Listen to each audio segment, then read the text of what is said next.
மீனராசி ஜலராசி நீர் நிலை அப்படின்னு சொல்லக்கூடிய மிக அற்புதமான பிளேஸுங்க. ஏன்னா அந்த மோட்சஸ்தானம் அப்படிம்பாங்க. வீடு பேரு அடையணும் அப்படின்னா ஒவ்வொரு ராசிக்காரருக்குமே 12ஆம் பாவத்தை பார்ப்போம். ஆனா நீங்க தான் கால சக்கரத்துக்கே எதுங்க 12ஆம் பாவம் நீங்க தான். அப்ப நம்மளுடைய வாழ்க்கை இந்த மனித வாழ்வுடைய எண்டு அப்படிங்கிறது 12ஆம் பாவகம் வலியுறுத்தி சொன்னாலும் வெளிநாடு வெளியூர் போகணும் எண்ணங்கள் கண்டிப்பா மீனராசிக்கு இல்லாதவங்க கிடையாது.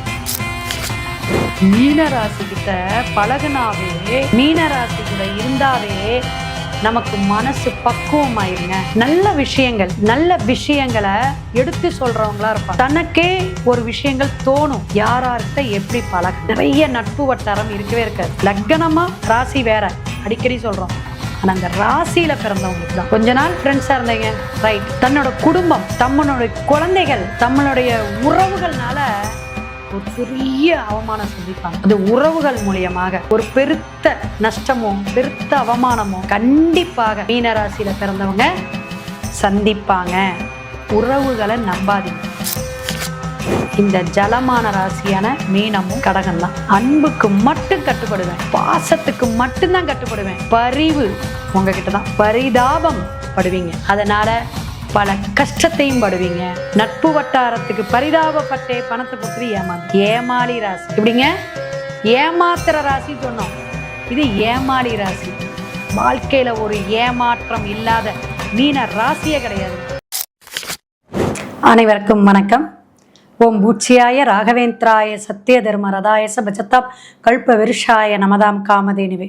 ஸ்ரீ ராகவேந்தருடைய பொற்பாதம் தொட்டு வணங்கி குரு வாழ்க, குருவே துணை. கேம் சேஞ்சர் நேயர்கள் அனைவருக்கும் வாழ்த்துக்கள், வாழ்க வளமுடன். ஒவ்வொரு ராசிக்காரர்களுக்கும் நம்ம குணாதிசயங்கள், நம்மளுடைய செயல்பாடுகள், நம்மளுடைய அமைப்பு, ஏன்னா ஊழ்வினை கருமா அப்படிங்கிற ஒரு விஷயத்துல நம்ம மனித பிறவியாக பிறந்து ஒவ்வொரு ராசியில ஒரு நட்சத்திரம் கொண்டு இந்த பிறப்பு அப்படிங்கிற ஒரு ரகசியத்துக்குள்ளார என்னென்ன நம்ம வாழ்நாள் முழுவதும் அனுபவிப்போம். இதுல எந்த அளவுக்கு செல்வம், எந்த அளவுக்கு பணம், புகழ், மற்ற எல்லா விஷயத்திலையும் நம்ம சாதிக்கக்கூடிய அமைப்பு அப்படின்னு இந்த ராசி பலன் அப்படின்னு சொல்றாங்க பார்த்தீங்களா.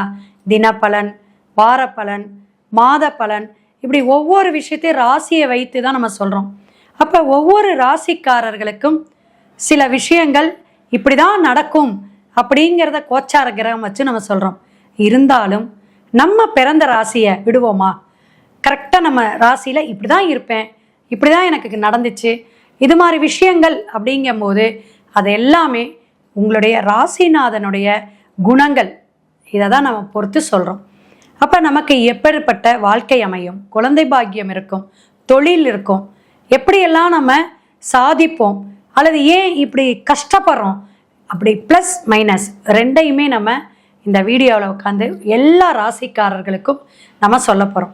ஃப்ரெண்ட்ஸ், ரிலேஷன் மற்றும் யார் உங்களுக்கு தெரிஞ்சவங்க இருந்தாலும் நீங்கள் ஷேர் பண்ணுங்கள். இந்த வீடியோ ஒவ்வொரு ராசிக்காரர்களுக்கும் சூட்சுமமான வாழ்வியல் மற்றும் கோயில் பரிகாரம், நம்ம எப்படி வாழ்நாளில் ஜெயிக்கலாம், எப்படி நம்ம செல்வத்தை பெருக்கலாம் அப்படிங்கிற எல்லா விஷயமும் தந்திரமாக ஒரு தாந்திரிகமாக சொல்ல போகிறோம்.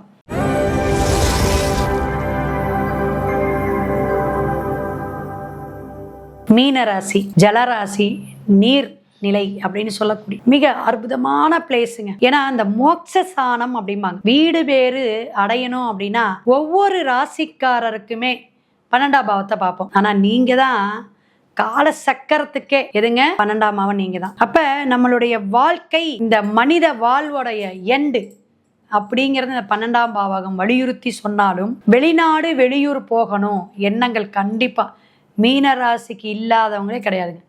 நான் வெளிநாட்டுக்கு போனா, வெளியூருக்கு போனா இந்த அதர் பாஷை கற்றுக்குவாங்க. ஒரு ஹிந்தி கற்றுக்கிறது, தெலுங்கு கற்றுக்கிறது, மலையாளம் கற்றுக்கிறது, இது மாதிரி அதர் பாஷை இருக்கக்கூடியவங்க ஃப்ரெண்ட்ஸாக வருவாங்க உங்களுக்கு. அதே போல் உங்களுடைய படிப்புலேயும் அது கலந்து வரும். கண்டிப்பாக இல்லாமல் இருக்காது எல்லா மீனராசிக்கும். ஏன்னா குரு, ஒரு ஆசிரியர், ஒரு வக்கீல், ஒரு வழிநடத்தக்கூடிய ப்ரொஃபஸர், ஒரு அட்மினிஸ்ட்ரேட்டிவ், உபயராசியாக இருந்தாலும் இங்கே இருக்கக்கூடிய அந்த உத்திரட்டாதி நட்சத்திரம், ரேவதி நட்சத்திரம்னா நல்ல ஒரு புத்திமான லக்னத்துக்காக இருக்கட்டும், ராசியாக இருக்கட்டும், குரு ஆதிக்கம் உண்டுல. அப்போ உங்களுக்கு எந்த ஒரு விஷயத்துலையும் ஆர்வம் நிறையா இருக்கும். இந்த ஆர்வம் வாங்க பார்த்தீங்களா, அது எல்லாமே உங்களுக்கு தான். மனிதாபிமானம் யாரா நீங்கள் தாங்க. மனசாட்சியோட பழகணும், மனசாட்சியோட நடக்கணும் யாருங்க? மீனராசி தான். மீனராசிக்கிட்ட பழகுனாவே, மீனராசி கூட இருந்தாவே நமக்கு மனசு பக்குவமாயிருங்க. நல்ல விஷயங்களை எடுத்து சொல்றவங்களா இருப்பாங்க. தனக்கே ஒரு விஷயங்கள் தோணும், யார்கிட்ட எப்படி பழகணும். நிறைய நட்பு வட்டாரம் இருக்கவே இருக்காது. லக்னமா ராசி வேற, அடிக்கடி சொல்றோம். ஆனா அந்த ராசியில பிறந்தவங்களுக்கு தான். கொஞ்ச நாள் ஃப்ரெண்ட்ஸா இருந்தீங்க, ரைட். தன்னோட குடும்பம், தம்மளுடைய குழந்தைகள், தம்மளுடைய உறவுகள்னால ஒரு பெரிய அவமானம் சந்திப்பாங்க. அது உறவுகள் மூலியமாக ஒரு பெருத்த நஷ்டமோ பெருத்த அவமானமோ கண்டிப்பாக மீனராசியில பிறந்தவங்க சந்திப்பாங்க. உறவுகளை நம்பாதீங்க, நட்பு வட்டாரத்தை நம்பாதீங்க. என்ன மேடம், 7ஆம் இடம் பாதகாதிபதிமா புதன் மாது. உங்களுடைய வாழ்க்கை லவ்வாக இருக்கலாம், ஒரு நேசம் பாசமோட இருக்கும். அன்பு அப்படின்னாவே 2 இடம்தாங்க, இந்த ஜலமான ராசியான மீனமும் கடகம்தான். அன்புக்கு மட்டும் கட்டுப்படுவேன், பாசத்துக்கு மட்டும்தான் கட்டுப்படுவேன். பரிவு உங்ககிட்ட தான், பரிதாபம் படுவீங்க, அதனால பல கஷ்டத்தையும் படுவீங்க. நட்பு வட்டாரத்துக்கு பரிதாபப்பட்டே பணத்தை கொடுத்துட்டு ஏமாளி ராசி. எப்படிங்க, ஏமாத்துற ராசி சொன்னோம், இது ஏமாளி ராசி. வாழ்க்கையில ஒரு ஏமாற்றம் இல்லாத மீன ராசியே கிடையாதுங்க. சந்திக்கக்கூடிய அமைப்பு உண்டு. அத்தனை விஷயங்களும் ஒரு உறவுகளாலோ அல்லது ஒரு நட்பு வட்டாரத்தினாலேயே ஒரு சொத்தை இழந்தீங்க, ஒரு பணத்தை இழந்தீங்க, வரக்கூடிய வாய்ப்புகளை இழந்தீங்க. இன்ன நேரம் ஒரு போஸ்டிங்கில் இருப்பேன், என் ஃப்ரெண்ட்ஸு தட்டி பறித்து கொண்டு போயிட்டான் சொல்லுவாங்க. கேட்குறீங்கள மீனராசிக்காரங்க எல்லாருமே கமெண்ட் பாக்ஸில் சொல்லுங்கள். அதனால் ஒரு உயர்வான ஒரு விஷயத்துக்காக போராடி, ஏன்னா அந்த இந்த மீனராசிக்காரங்க பொதுவாக அதை வச்சிடலாமா, இதை செஞ்சுக்கலாமா, செடி நடலாமா, மரம் நடலாமா, இந்த சாமியை போய் கும்பிடலாமா, அந்த ஆஸ்லைஸ் மைண்ட் இருந்துக்கிட்டே இருக்கும். அதை உங்களோட இயற்கையான குணம். மீன் தொட்டி வளர்க்கலாமா, மீன் வச்சு வளர்க்கலாங்களா, இந்த மாதிரி கேட்டுகிட்டே இருப்பீங்க. அந்த மாதிரி எண்ணங்கள் இருக்கும். ஒரு ஸ்டடி மைண்டு, இதை எடுப்பேன், இதை தான் முடிப்பேன் இருக்காதுங்க. மெதுவா உயர்வு, மருத்துவத்துறை, அரசு சார்ந்து இருப்பீங்க. நல்லா கேட்கணும், அரசு சார்ந்து இருக்கும். உங்கள் குடும்பத்தில் ஒரு அரசியல்வாதியோ, உங்கள் குடும்பத்தில் ஒரு அரசாங்க உத்தியோகத்திலையோ இருப்பாங்க. குரு 7ஆம் இட புதன், புத்தகம், வீட்டில் புத்தகம் நிறையா இருக்கும், புக் ஸ்டாண்ட் இருக்கும், புக்ஸ் நிறைய வச்சுருப்பாங்க. அந்த புத்தகங்கிற எழுத்தாளர்கள் இருப்பாங்க. கவிதை, கற்பனை, கட்டுரை எல்லாமே உங்களுக்கு இருக்கும். வெளிகாட்டுறதுக்கும் பிரபலியமாகிறதுக்கும் ரொம்ப போராடி தான் வரணும். அவ்வளோ சீக்கிரம் சட்டுன்னு ஜெயிக்க முடியாது. மெதுவாக நிறைய கலைகள் கற்றுக்கிறது, அந்த பக்குவம் எப்படிங்க, மனப்பக்குவம் உங்ககிட்ட இருக்குங்க, இருக்கா இல்லைங்களா? அப்போ மீன ராசிக்காரங்களுக்கு நிறைய விஷயங்கள் சொல்லிக்கிட்டே போகலாம். ஏன் அப்படின்னா, குபேரன்னு சொல்லக்கூடிய பூரட்டாதி, சனி பகவானுடைய கடைசி அந்த ஊழ்வினை கருமாவுக்கான உத்திரட்டாதி நட்சத்திரம், கர்ம நட்சத்திரம் இல்லை, அதே போல் அங்கே இருக்கக்கூடிய ரேவதி புதன். அந்த ரேவதிங்கிற நட்சத்திரம், அந்த புதன் இங்கே நீசங்க. புத்தி சொல்லணுங்க. யாருக்கு? உங்களுக்கு தான். புத்திமான் நீங்கள் அல்ல, புத்தி சொல்லணும். புத்திமானாக இருந்தாலும் புத்தி கேட்டுக்குவீங்க. சொல் பேச்சு மட்டும் கேட்டு பெரியவங்க, அம்மா, சகோதரிகள் அல்லது மனைவி, கணவன், இது மாதிரி உங்கள் யார் பேச்சா கேட்டு நடந்து அதுக்கப்புறம்தான் உயர்வை அடைவீங்க.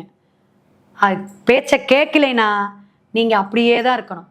இதுதான் உங்களுடைய இந்த பாயிண்டில் ஏன் நம்ம வரல, இந்த பாயிண்டில் ஏன் நம்ம ஜெயிக்கலை அப்படின்னா, அடுத்தவங்க பேச்சை கேட்குறதுங்கிறது வேற, நமக்கு நல்லது சொல்கிறாங்கங்க அப்படின்னு யோசிச்சு அந்த புத்தி இருக்காது. நீசம் இல்லை புதன், சுக்கிரன் உச்சம். இந்த கேது திசை வந்து அதுக்கப்புறம் சுக்கிர திசை வரும் மீனராசிக்கெலாம். 10 வருஷம் கஷ்டப்படுவாங்க, 10 வருஷம் பீக்கில் வருவாங்க. இந்த கார் வாங்கிறது, வீடு வாங்கிறது, லக்ஸுரியாக வாழ்கிறது. ஆனால் அந்த மனசு ஏற்றுக்காது. இருக்கா? மனசு ஏற்றுக்காது. ஏதாவது ஒரு கற்பனை, ஏதாவது ஒரு கவலை தானாகவே ஏற்படுத்திக்கிறது, தானாகவே சூனியம் வச்சுக்கிறது, தானாகவே அந்த விஷயத்தை போய் தாங்கிக்கிறது. அந்த மாதிரி எண்ணங்கள், செயல்பாடுகள் எல்லாமே உங்களுக்கு வரும். அதே மாதிரி இந்த உடல் ஆரோக்கியத்தில் இருக்குதா இல்லையா, இல்லைனாலும் பரவாயில்ல, சரியாக ஏதோ இல்லாத மாதிரி இருக்குது அப்படின்னு முதைய சொன்னேன். மேஷத்துக்கு கண் பாதிக்கணும். அப்போ இவங்களுக்கு கண் பாதிக்கும், சரிங்களா? கண், வயிறு பாதிக்கும், கால் சம்பந்தமான பிரச்சனைகள் வரும், பாதத்தை பாதிக்கும். எப்படிங்க? பாதம், மூட்டு இதெல்லாம் பாதிக்கக்கூடிய அமைப்பு. இந்த எலும்பு நல்லா வலிமையாக வச்சுக்கணும் மீனராசி. நல்ல உடற்பயிற்சி எடுக்கணும், இல்லாட்டி இவங்களுக்கு பாதிப்புகள் நிறைய வரும். உடல் ஆரோக்கியத்தில் ஒரு சோம்பேறித்தனத்தை இவங்களுக்கு கொடுக்கும். அந்த நரம்பு, புதன் நீச்சனால என்னதுங்க, நரம்பு சம்பந்தமான விஷயங்களில் அந்த படபடப்பு, இந்த நடுக்கம் வர்றது. நான் எல்லாரும் முன்னாடி போய் நின்னா இவங்க கொஞ்சம் பின்னாடி ரிவர்ஸில் வருவாங்க. எனக்கு என்னத்துக்குங்க, நான் அப்புறம் பார்த்துக்கிறேங்க, நான் இப்படி பின்னாடியே உக்காந்துக்கிறேங்க. இதெல்லாம் நீங்களாக தான் இருப்பீங்க. முன்னாடி போப்பான்னு தள்ளணும்.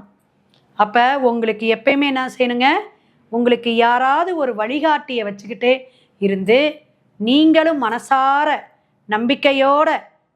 மீனராசி என்னென்னா யாரையும் சட்டுன்னு நம்ப மாட்டாங்க, யாரையும் நம்ப மாட்டாங்க. லவ்வபிள் பர்சன், லவ் நல்லா பிடிக்கும், அன்பு பிடிக்கும், அதுக்காக தேடுவீங்க. ஆனால் நம்புறது கஷ்டப்படுவீங்க. ஏன்? அந்த நம்பிக்கைங்கிற எண்ணங்கள் உங்களுக்கு இயற்கையிலே இந்த ராசிக்காரங்களுக்கு கிடையாது. யோசிச்சு யோசிச்சு யோசிச்சும்பாங்களே, அது உங்களுக்கு நிறைய இருக்குங்க. எல்லா விஷயத்துக்கும், வேலைக்கு போனாலும் சரி, ஒரு வாழ்க்கையை ஏற்படுத்திக்கிட்டாலும் சரி, ஒரு சாட்டிஸ்ஃபேக்ஷன், அதை நீங்கள் மன நிறைவு அப்படிங்கிறத மனசார உணரும் போது தான் உயர்வை அடைவீங்க. நல்லா கேட்டுக்கணும், சொல்லுங்களா? இந்த மன நிறைவு இல்லாதவங்க 2 நீர் எதுனா விருச்சிகத்துக்கும் மீனத்துக்கும் உண்டுங்க. அது மனநிறைவு இல்லைன்னா என்ன இருக்குது வாழ்க்கை சொல்லுங்க? போராடக்கூடிய அமைப்பு. எத்தனை நாள் போராட முடியும்? நம்மளும் இங்கே வீக்கு, அடுத்தவங்களையும் நம்ப மாட்டோம். அப்போ எப்படி ஜெயிக்கிறது? அப்போ சார்ந்து வாழக்கூடிய எண்ணங்கள், ஒருத்தவங்க பேச்சை கவனமாக கேட்டு நல்லதுக்காக வா, கெட்டதுக்காகனு அந்த மனசை பக்குவப்படுத்திக்கிட்டு தியானம் பண்ணுறது, உடற்பயிற்சி பண்ணுறது. இந்த உடற்பயிற்சி செய்யக்கூடிய கலைக்கூடம்னு சொல்லுவோம்ல, ஜிம் வச்சுருக்காங்களா, அவங்களுக்கெல்லாம் போய் அந்த பொருளெல்லாம் வாங்கி, இரும்பு சம்மந்தமாக தான் மேக்சிமம் வச்சுருப்பாங்க. அதெல்லாம் கற்றுக்கறக்கு ஒரு பையன் ஒரு விளையாட்டுத்துறையில் போகணும், அதுக்கு பயிற்சி எடுக்கணும்ல. நான் அப்படி சொல்லுவேன், இந்த மீனராசியெல்லாம் அவங்களுக்கு போயிட்டு ஏதாவது அந்த மாதிரி உடற்பயிற்சிக்கான சாதனங்கள் வாங்கி கொடுங்க அப்படிம்பேன்.